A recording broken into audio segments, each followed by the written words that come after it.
آج ہم جس مسئلے پر بات کرنے والے ہیں وہ مسئلہ بڑا اہم ہے۔ مسئلہ یہ ہے کہ تعویذ لکھنا پھر اسے گلے کے اندر لٹکانا یہ شرعاً کیسا ہے؟ جبکہ بہت سے حضرات تعویذ لٹکانے کو شرک کہتے ہیں، جیسا کہ حدیث شریف میں بھی آیا، آپ صلی اللہ علیہ وسلم نے ارشاد فرمایا، من علق تمیمۃ فقد اشرک، کہ جس شخص نے تمیمہ لٹکایا اس نے شرک کیا۔ تمیمہ کا معنی تعویذ کیا گیا کہ جس شخص نے بھی تعویذ پہن لیا اس نے اللہ کی ذات کے ساتھ شرک کر دیا۔ جو حضرات صرف تعویذ کو شرک کہتے ہیں، اب وہ یہ بھی کہتے ہیں کہ دم کروانے کی اجازت ہے۔ اگر کوئی آدمی دم کروائے تو دم کروانے میں کوئی حرج نہیں ہے، دم کروا سکتا ہے، اب وہ تعویذ نہیں لٹکا سکتا۔ ساتھ بہت سی مثالیں بھی دی کہ دیکھیے آپ صلی اللہ علیہ وسلم نے ارشاد فرمایا کہ شہد میں شفا ہے۔ اب شہد میں جو شفا ہے وہ آپ 8 کلو کی بوٹل تو گلے میں نہیں لٹکائیں گے بلکہ اسے پئیں گے، وغیرہ وغیرہ بہت سے۔ یہ ان حضرات نے قیاسی مثالیں دی ہیں جو قیاس پر خود ہی یقین نہیں رکھتے۔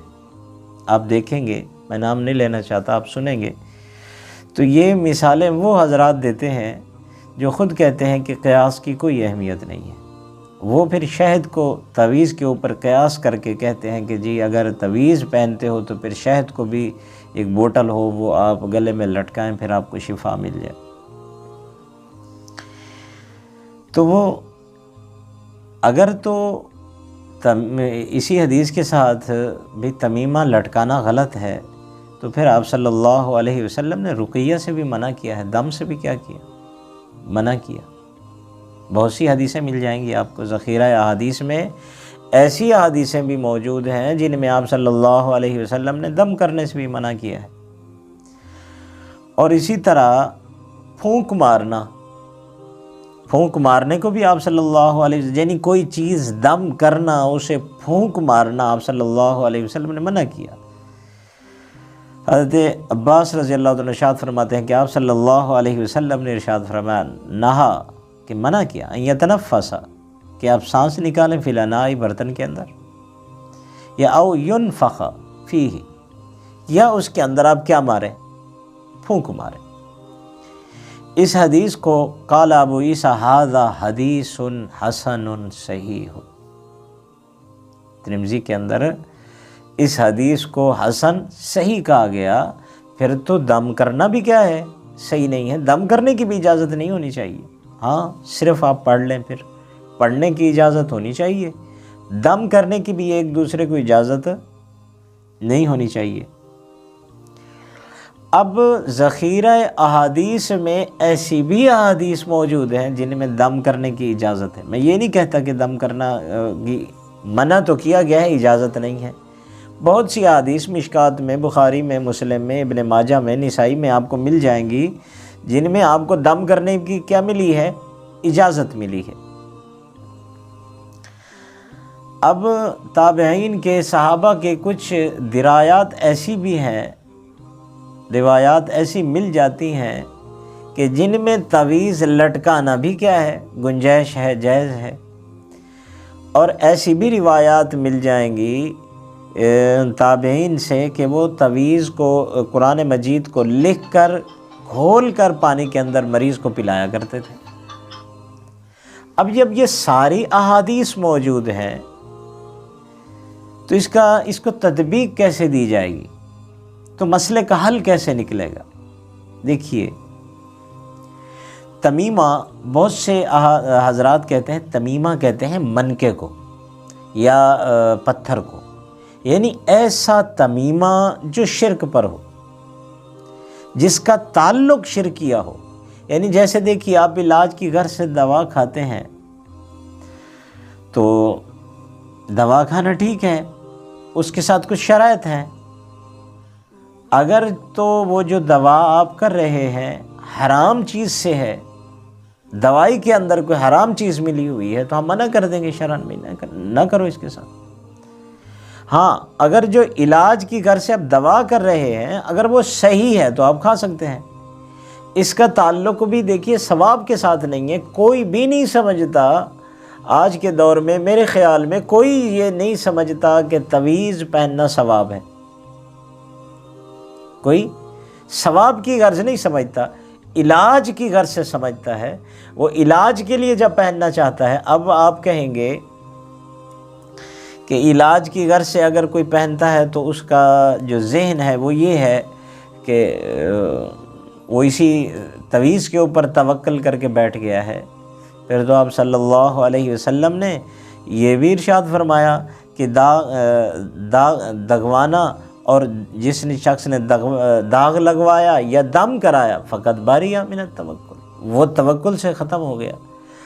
مقصد یہ ہے، یہ ان میں سے ہے، یہ شرائط میں سے ہے کہ تعویذ پہن سکتا ہے لیکن اس تعویذ پر بھروسہ نہیں ہونا چاہیے۔ آپ دوائی لے سکتے ہیں لیکن آپ شافی جو ہے وہ دوا نہیں ہے۔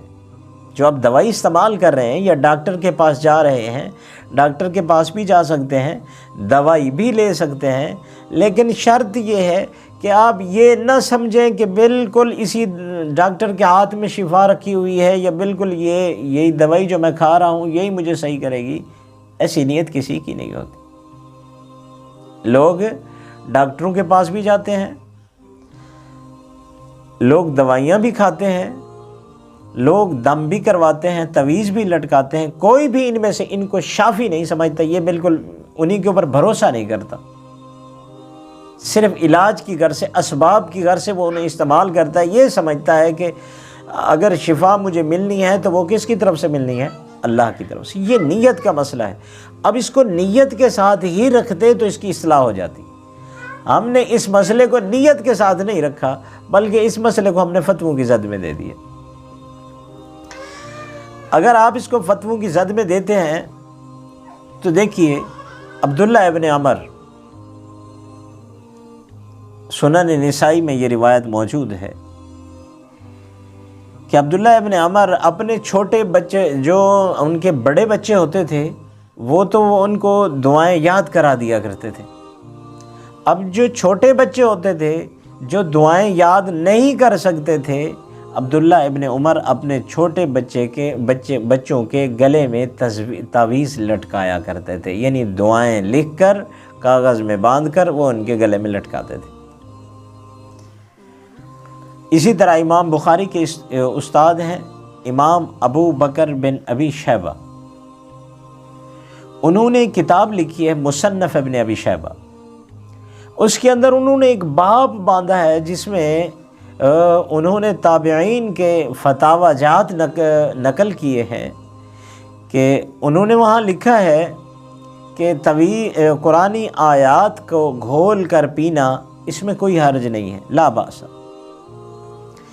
باب باندھتے ہوئے انہوں نے جن تابعین کا فتاوے اور ان کی آراء اور ان کا عمل بیان فرمایا، جو حضرات تعویذ لٹکانے کو جائز قرار دیتے تھے، جن میں محمد بن سیرین رحمہ اللہ، اسی طرح حضرت عطا بن ابی رباح المکی رحمہ اللہ، حضرت ابو جعفر محمد باقر رحمہ اللہ، سیدنا سعید بن مسیب، سعید بن جبیر رحمہ اللہ کے فتاوے موجود ہیں۔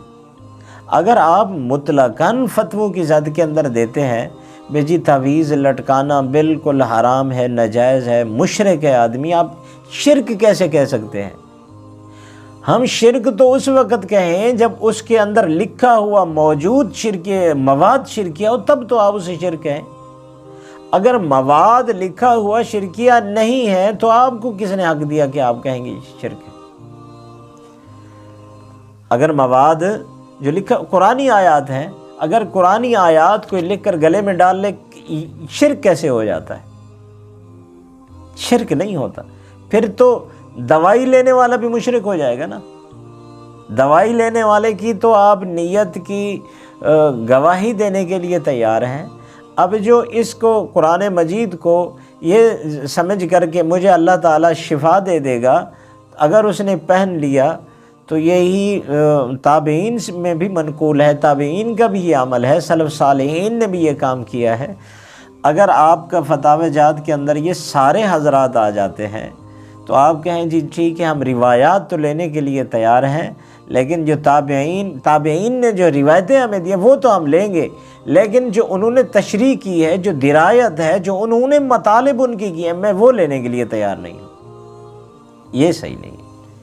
ہم حدیث بھی لیں گے، جن سے ہم نے حدیثیں لی ہیں، اگر آپ نے ان پر اعتماد کا اظہار کیا ہے حدیث لینے میں، تو معنی لینے میں بھی آپ ان پر کیا کریں؟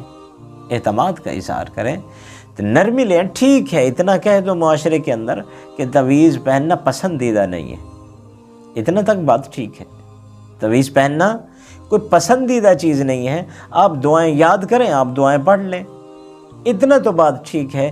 اب پسندیدہ اور ناپسندیدہ تک رہ جاتے تو بات ٹھیک تھی، آپ نے تو شرکیہ فتاوے لگانا شروع کر دیا، آپ کی فتووں کی زد میں پتہ نہیں کون کون آ رہا ہے، تو اس لیے اپنے ان بیانات پر ہم کو نظر ثانی کرنی ہوگی۔